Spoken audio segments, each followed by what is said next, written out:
자, 극명하게 갈립니다. 자, 들었다. 이게 뭐가 문제냐? 이거 뭐 방송 뭐라 했냐? 그래서 이런 얘기. 아, 이거 제2의 최순실이네. 심각하다. 이러면 되냐? 안 된다. 라는 의견. 정치권의 반응입니다. 일단은 첫 반응들이라 상당히 거칩니다. 좀 더 이제 정교화된 정치권들의 반응도 나올 것으로 예상이 되는데, 여러분은 어느 쪽이십니까? 이 뭐가 문제냐? 라는 쪽이십니까? 아니면 야, 이거 안 되겠네. 라는 쪽이십니까? 일단 국민의힘의 입장 나왔습니다. 야, 이게 뭐가 문제냐는 겁니다. 이준석 대표. 후보 배우자가 정치나 사회 현안에 대해 본인의 관점 드러내거나 캠프 구성위에 인사 영입하는 거 문제될 거 없다. 어떤 부분이 문제가 되는지 명확하게 지적하라. 이준석 대표는 방송 이후에 이런 입장을 내놨습니다. 그러면서 이양수 수석 대변인은요, 정치적 중립성을 훼손한 대단히 부적절한 방송이다라고 비판을 합니다. 실질적으로 반로권 보장됐다고 볼 수도 없고 보도의 공정성 차원에서 이재명 후보의 형수 욕설도 그럼 같은 수준으로 방송해야 하는 거 아니냐라고 강력하게 국민의힘에서는 목소리를 높였습니다.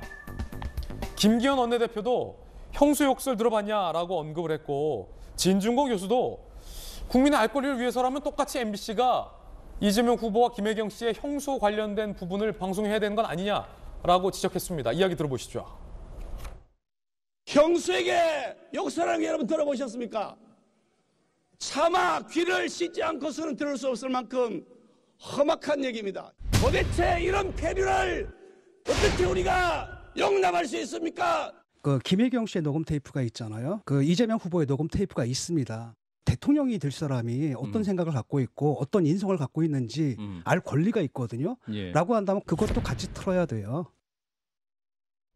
손정혜 변호사님 어떻게 들으셨습니까? 그러니까 이게 뭐가 문제냐라는 이준석 대표의 반응과 함께 그럼 똑같이 이재명 후보의 형수 욕설에 대한 것도 후보자의 인식을 파악하기 위해서 MBC에서 보도해야 하는 건 아니야라는 국민의힘 측의 주장에 대해서 어떻게 보셨습니까? 중도층을 잡으려면 국민의힘이 뭐가 문제냐라고 하면 안 될 것 같습니다. 왜냐하면 중도층 일부에서는 교수님 말씀하신 것처럼 취재 과정이 좀 부적절하다.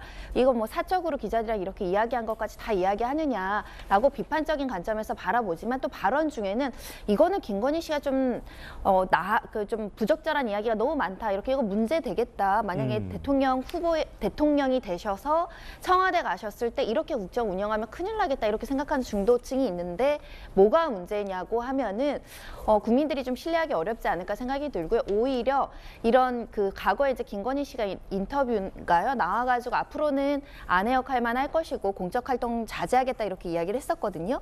그게 이제 믿기려면은 진짜 영향력을 행사하지 말아야 되는데 영향력을 행사하는 정황들이 많이 공개가 됐으니까 좀 더 머리 숙여서 김건희 씨에 대해서 앞으로 배우자 관리를 철저히 하겠다. 예.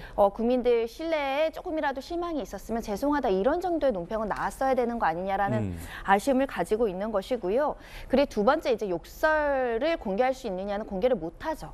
공중파에서 감히 어떻게 비속어 섞인 욕설을 하겠습니까? 본질적으로 방송이 할 수 없는 수준의 욕설이 있기 때문에 할 수 없는 것하고, 예. 또 기자하고의 어떤 대화하고 또 가족 간에 서로, 그러니까 사인 간의 신분으로 대화한 거는 또 좀 본질적으로 다를 수 있다. 법원의 판단이 다를 여지가 있어서 이게 공개될지 여부는 굉장히 좀 어렵지 않을까 생각이 드는데요. 공개할 실익도 없는 게 이미 많은 국민들이 다 듣고 알고 유튜브에서 다 뭐 공개되어 있기 때문에 예. 실익도 별로 없는 논쟁이다. 그렇게 네. 생각해봅니다. 자, 실익도 없는 이 얘기를 국민의힘에서 하고 있다. 손정혜 변호사님 비판 주셨습니다. 그럼 김병민 대변인, 네. 국민의힘의 이준석 대표나 김기현 원내대표, 이양수 수석 대변인, 조금 전에 김병민 대변인도 말씀 주셨는데, 이재명 후보의 형수 욕설, 김혜경 씨의 형수와의 통화를 왜 MBC가 똑같이 공개해야 된다라고 주장하시는 겁니까? 실익에 대한 여부는 판단은 결국 국민의 몫일 텐데요. 대통령 선거를 앞두고 있을 때 방송은 정치적 중립의 의무를 지키기 위해서 상당히 많은 노력을 합니다. 지금 이 자리에도 민주당을 대표하는 우리 전지수 의원님이 나와 계신 것처럼 예. 정치적 균형을 맞추기 위해서 여야가 같이 함께 나와 있고, 또 패널에 대한 구성에서도 특정 정치 혹은 정당의 몸을 담고 있는 내용들까지 면밀하게 고려해서 특히 선거를 앞두고 있는 방송에서는 그 중립을 지키기 위해서 꽤나 많은 방송이 노력하고 있는 것으로 알고 있습니다. MBC는 국민의 방송으로 불릴 정도의 이 대한민국의 공영방송으로서의 책무를 아주 명확하게 해야 될 의무를 지니고 있죠. 만약에 국민의 알 권리를 위해서 대통령 선거 50여일 정도 전에 대통령 후보 배우자의 사적 통화 내용들을 있는 그대로 갖다가 공개를 할 정도의 상황이라면 뭔가 충분하게 공익적 목적이 탁월하게 가지고 있는 의미들이 있어야 되는데 이 내용을 지켜보고 나서 어떤 공익적 목적이 있는 것인가에 대한 궁금증을 유발할 수도 있을 겁니다. 예를 들어서 그동안 민주당이 숱하게 주장해왔고 한 2년 가까이 수사했던 도이치모터스 주가 조작 의혹이 있다고 얘기를 하는데 그런 부분 속에서 뭔가 핵심적인 내용들이 발견됐다라고 하면 여기에 사적 대화의 내용들을 차치하고서라도 보도를 할 수 해야만 하는 의무들이 있겠죠. 어제 도이치모터스 부분 없었습니까? 도이치모터스는 한 2년 가까이 수사하고 검찰이 이 내용에 대해서 뭐 기소를 하거나 수사에 대한 결과를 낸 적이 있습니까? 이 내용을 바탕으로 민주당이 숱한 정치 공세를 이어왔지만 지금 이런 내용 가지고 민주당이 정치 공세하는 부분들 찾아보기가 어려울 겁니다. 지금 나타났던 MBC 보도 내용들을 쭉 제가 지켜보니까요. 홍준표 의원에 관한 얘기를 하더라고요. 박 전 대통령 탄핵에 관한 얘기를 하더라고요. 김종인 위원장에 대해서 뜬금없이 김종인 위원장 얘기를 끄집어냅니다. 그리고 저 유튜브 방송에 있는 가로세로 연구소 얘기들까지 꺼내 나오는 모습들을 보면서 어떤 맥락에서 MBC는 이런 내용들을 방송하려고 했던 것인가. 혹시 정치적인 목적과 의도가 있다면 보수 진영 내에서 있게 되는 여러 가지 보수의 결집들을 막 흐트러뜨리는 내용의 목적이 있지는 않은가 많은 생각을 하게 만드는 방송이기도 합니다. 왜냐하면 여러 가지 있었던 7시간이 넘는다고 얘기를 하고 있는데 그중에 특정 내용들만 잘라서 보도를 하게 되는데 여기에 대한 맥락이 무엇인지를 확인하기가 어려운 겁니다. 이 부분일 것 같은데 이거 보면서 계속 말씀 이어가겠습니다. 홍준표 의원에 대한 언급 부분 한번 띄워드릴게요. 그러니까 이렇게 얘기합니다. 홍준표 비판하는 게 슈퍼챗 더 많이 나올 거다. 날카로운 질문 좀 잘 해봐라 라는 내용이 보도됐고 홍준표 의원이 반응을 했어요. 이렇게 충격적. 유튜브에서 경선 때 왜 그렇게 집요하게 나를 물었고 했는지 짐작할 만. 참 대단한 여장부다라고 비꼬았습니다.